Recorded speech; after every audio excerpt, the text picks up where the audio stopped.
about this love. About this about this love. About this love. Love.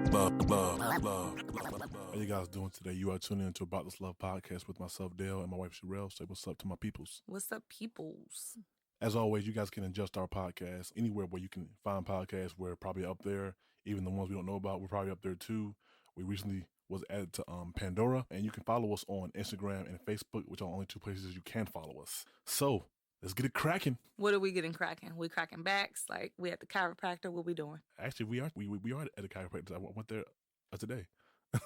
That's what I'm saying. You said let's get it cracking. We cracking next. What we doing? Next, wallets.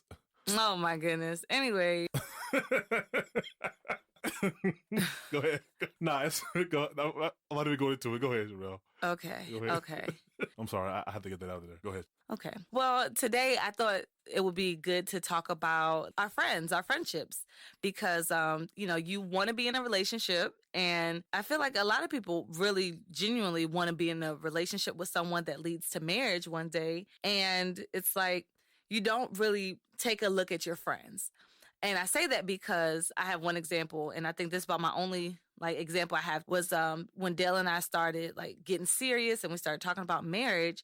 It was kind of like, yeah, so, who are your friends? Like, who do you hang around? And so I started telling him my 2-3 friends that I had. And he's like, well, would you ever trust them around me? Like, would you trust them in your home? And I started to sit back and think, and I was just kind of like, you know what? I don't know if I would. And so he actually said to me, if you cannot trust your friends around your spouse, meaning that they would do something shady, do something you would have to question their character. He was actually just highlighting the fact that I may not really be friends with them because I don't trust their character. I don't trust that they may not try to make a move just because of whatever their, intentions are or whatever for being at my house that day or what have you. And so at first I was just thinking, oh, that sounds kind of crazy. But then, you think back and you're like, no, a couple comments was made. And I think that, let me play the devil's advocate right now. Because I think a part of that would actually fall back on you as well. And I'm not saying like it's your fault, but I'm saying well, what would fall back? What is it about me that I would attract people who are not trustworthy? What does that say about my character? No, it's not necessarily that, but sometimes you may just keep people around you. It could even be some cousins or, what I'm saying, or family members. But I remember when we were first dating that you were you asked about my friends. And not in you got friends for my friends, but it was more so who are your friends? Who do you hang around? Because, what is their character like? Could you trust them around your spouse? And I never really thought about it. And then when I started to think about it, I'm like, yeah, I'm going to be married to you. And I probably should be I wouldn't mind my friend coming by or whatever. But, really having to be watchful, what I'm saying, over your friends, I feel like that's one of those things where it's almost should they really even be considered a friend if you already don't trust them? I feel like people do keep friends like that around because that's been my boy since. They're not friends, they're just acquaintances. I know what you're saying, but some people might feel that's my boys from kindergarten or whatever. We grew up together in the same neighborhood. I mean, they do shady things. I know that, but they would never cross me kind of thing.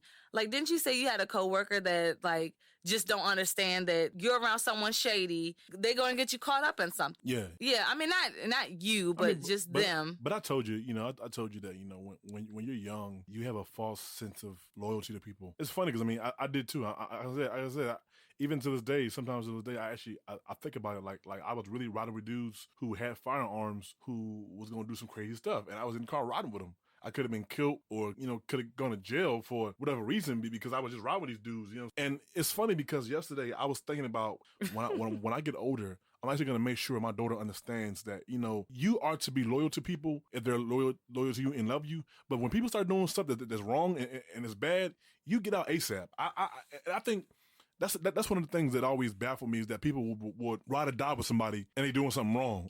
You know they're wrong. They know that they're wrong, but you're gonna ride with them. It's nah, I'm not riding with you. You know what I'm saying? I'm gonna ride with you if we're on the path of righteousness and good. When you start doing something bad or you start doing things that are untrustworthy, I really can't rock with you. You know what I'm saying? I just can't. You know, my moral belief in Jesus Christ won't let me do that. I'm sorry. Mm-hmm. You know, I mean, I'll let you know I can't rock with you. I ain't gonna just roll off. I ain't gonna just, you know, ghost you and be like, hey, look, man, or look, girl, you doing some things that I really can't vibe with. You know what I'm saying? You know, you do what you do. I love you, but I can't be around you no more. Yeah. You know, and I mean, I've said it. I've said it to people in my family. Like, look, man, I really can't. You know, rock with you guys. You know, whatever y'all doing, I love you, but I can't be around that type of behavior or activities. Call me or love me from a distance, and I do the same. You know. Yeah. And it can be really tough. Oh my gosh, that's just kind of like that situation with Master P and his brother. Like how his brother ended up in jail. Well, actually, I was watching that last week too on way to go to work. Oh, you were? The documentary? No limit. Well, I was watching. Yeah, no limit documentary. You watched that without me? It was on YouTube, and I ain't probably listening to music, so I just listened to. I was just listening. Man, it be your own kin, man. They just be watching stuff without you. But yeah. But no, so either way, I got a brief synopsis. How you know about it? I don't know.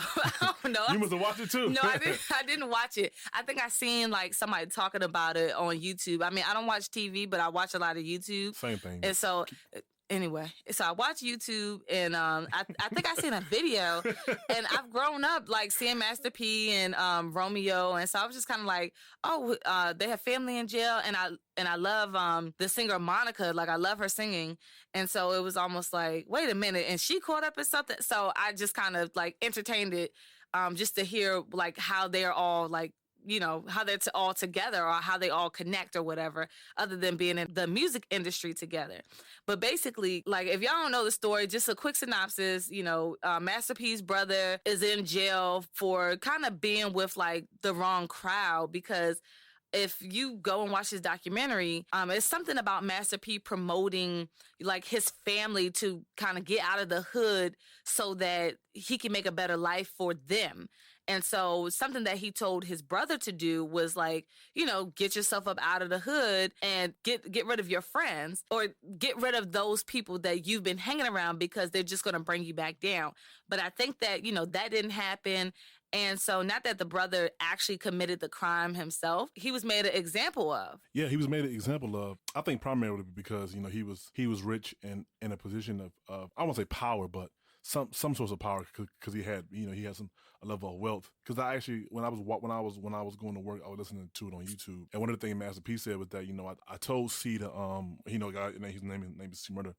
I told C to stop hanging around the dudes he was hanging around, because in the documentary it was like, yeah, you know, he had millions of dollars, but he was still hanging out in the hood, you know. And I mean, I've always that's always baffled me. Just people who make that kind of money. Well, no, it doesn't baffle me, because you can make $1 million, but your mentality, or like we mentioned on the previous podcast, your culture. You know, you refuse to allow some of the things from your culture go. But anyways, you know, just not going on a tangent. So the point she was making to this was, as it relates to relationships, it's just that, you know, when you're somebody who wants to be in a loving relationship, I guess, you know, just who you have surrounding you, you know, and do you trust the people that you're around? They could be around your spouse and not try to make a move, or would they be, you know, or be very respectful. Was it last night or was it Saturday night? We watched the movie on Netflix. It was like Saturday night. Yeah, but it's a movie on Netflix. It's called Seriously Singled, and I actually enjoyed it. In the movie, you have two friends. One of them is kind of looking for this fairy tale love, and because of it, she comes on to men too soon and too strong, and they end up just using her, you know, for what they can get out of it, which of course, you know, is sex. And then after they're done, they roll out. You know what I'm saying? But, you know, in the movie, her friend is someone who doesn't really believe in love and isn't really looking for love, looking to have a good time. Because throughout the course of the movie, she tells her, oh, you need to get laid. You know what I'm saying? And so, and her friend's like, no, I don't want to do that. I want to actually, you know, invest in real love. And, you know, I want to be able to come home to the same man every night, you know, for whatever reasons. But throughout the course of the movie, it's just interesting because she eventually falls prey to just sleeping with somebody for whatever reason. And I think that goes back to what my wife was saying. You know, it's just that when you have people around you who you guys don't have the same interests, or they don't serve your best interests, then you're gonna end up, you know, either they're gonna end up influencing you, or you're going to end up influencing them. There's a scripture that says, you know, bad company corrupts good moral, if I had to paraphrase it. And basically, I mean, I think it's pretty self-explanatory. I can't be somebody that's trying to open up a business and, you know, create legal wealth and have cats that, that I know and grew up with that's on a block slinging dope and cocaine. I can't do that. The two can't coexist. One will cancel out the other. Either my friends who are selling drugs will leave that alone and come work for me legally, or I'm gonna just stop doing what I'm doing legally and just go with them and sell dope and cocaine or whatever legal activities that they're involved in. But the two can't be around each other, because let's just go hypothetically real quick. If the feds come and let's say they go after my friend who's, doing illegal activities, and I just happen to be around them, chances are, even if I don't go to prison or go to jail or get caught up in whatever they're doing, it's still going to leave a bad name on my business if he's around me. Just like in the documentary, Master P was saying how a lot of companies and things didn't want to mess with him anymore. But he says by that time, he had been cut ties with C-Murder. But just because of the very residue of him being a part of your camp at one time, they didn't even want to rock with him anymore, So that's a reality. That's a reality that we have to be able to understand and be able to realize. Yeah, that makes sense, because like if you think about it, how many times have you seen a guy that you were interested in, but then you've encountered their friends and it's like, yeah, you're cool, but your friend is some trash. And I mean, I guess people don't say it that way, but it's like, I really don't like your friend like That's that. terrible. And then you guys end up coming to a head, coming into like an argument over something that your friend convinced you was a perfectly normal or good idea or good thing to do. And so it has really added tension into your relationship with the person that you were pursuing. Yeah. At one point, when Dale and I had met and we were hanging out, there were some friends who were just like, and I wouldn't even say that they were friends, they were acquaintances, but I thought we were building a friendship at that point. And so they were like, oh, well, I mean, I really don't know about him because, and this and that. And none of the reasons that they had were valid, like I had to actually sit back and analyze, like, you know what, why are they saying this? Like, what is the heart of why they're saying certain things? Like, even when I wanted to get married, I felt like the Lord put it on my heart to, start seeking out what it is to be a wife and, what that looks like, what that consists of. Do I go and ask my single friends that, like, what it consists of to be a wife? No. So I worked in a salon at the time, and I actually asked, like, the women who I knew were married. They were older women. And I quickly realized that I was getting answers based on maybe the hurts that they've experienced in their marriage. And, I mean, it happens. Like, things happen. Like, people get hurt. And in a sense, they learn from their hurt, or at least they feel like they learned from their hurt. But if anything, they've really put a guard up, so to speak. They've put a wall up, and it's like, yeah, we still married, but, they did this to me, and, this and that could never happen. And so a lot of times I was advised to, not even think about marriage. I'm young. Like, I have so much time to just date around. Someone in my family had been married for years. Like, they had been married most of their life. And so they told me one day, and this was after I was married, they told me one day, like, I feel like it's very important to date around before you get married. At first, I was like really saddened that they said that. But then once I took a step back and I realized, okay, they're actually saying this because of their hurt. They felt like they've been the spouse that always done the right thing, that always, tried to please their spouse, but their spouse has constantly, probably till this day, have let them down. And so that's why, they feel like they haven't been out and experienced, I don't know, maybe a true whirlwind romance or something that you do as a teenager where you don't have responsibility, towards someone. And it's like really difficult to take advice from those type of people, those type of friends, those type of family members, or just whoever it is you're, kind of talking with. And so in the movie that we watched on Saturday, it was actually an eye-opener for me as to why, you really should be cautious about who you're keeping around you. If you feel like you're trying to pursue marriage, or you feel like you're trying to pursue like even a healthy, genuine friendship with the opposite sex, and you just want to get to know them, and your friends are telling you, nah, girl, just like do whatever, just play them, just go out, just do your thing, you can end up in a place where you didn't want to be, where you're eventually lowering your standards.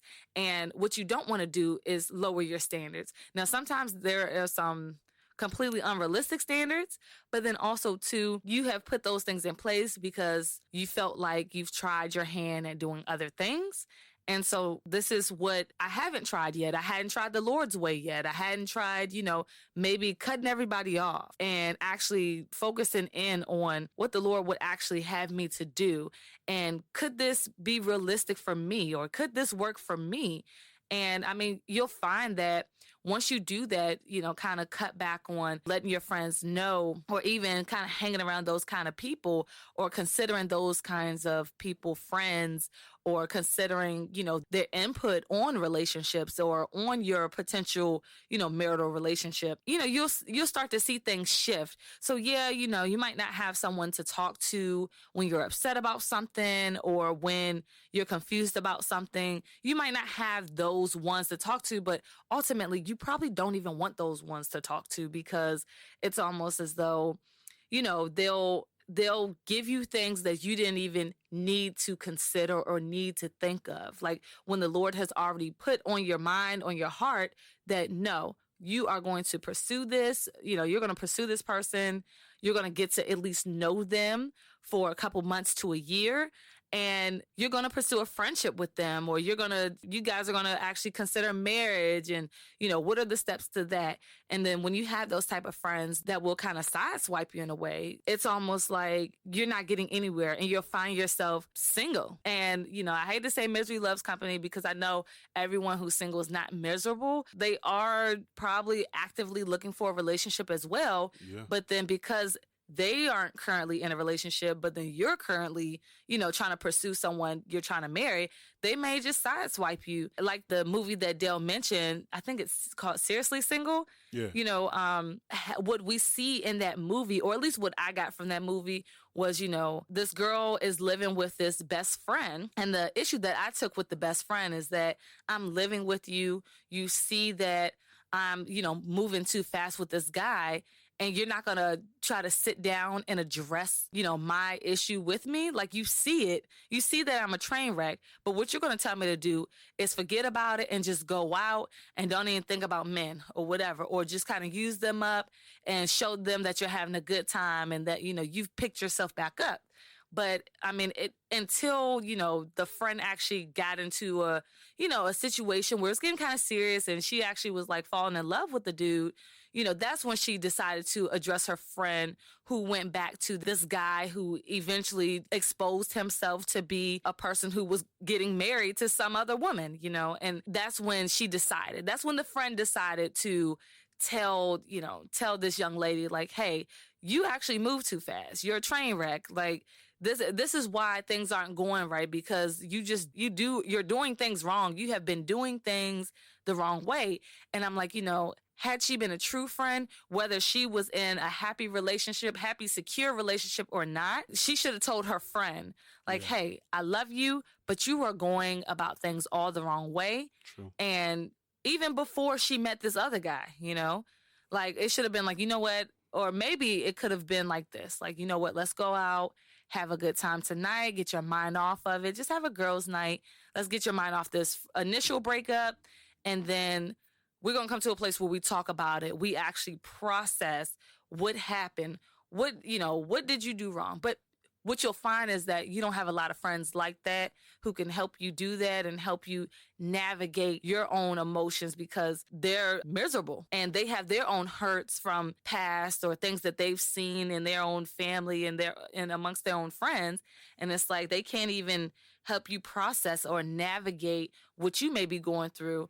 And, ultimately, misery loves company. It is what it is. I mean, I wouldn't say that people are miserable. I think that sometimes people just don't have the tools necessary to help people out, or they have a million other things going on, and they're not very sensitive to the level of need of their friend at that time. Like to be honest, like even at work, just people that we work with sometimes I actually have to check in with the Lord and just see if there's anyone in my job that just maybe going through it, and just kind of need somebody to talk to. But I think that sometimes what I found is it's not that people don't that they don't care, or that they don't care. They just don't have the tools necessary, or they're just not sensitive enough to actually recognize that you're going through it. You know, that's why like when people commit suicide, oftentimes people are surprised. They're surprised because it was like, I was just talking to him last night. And I think that level of sensitivity really comes from the Lord. The Lord, you know, let you know that, hey, you know, your friend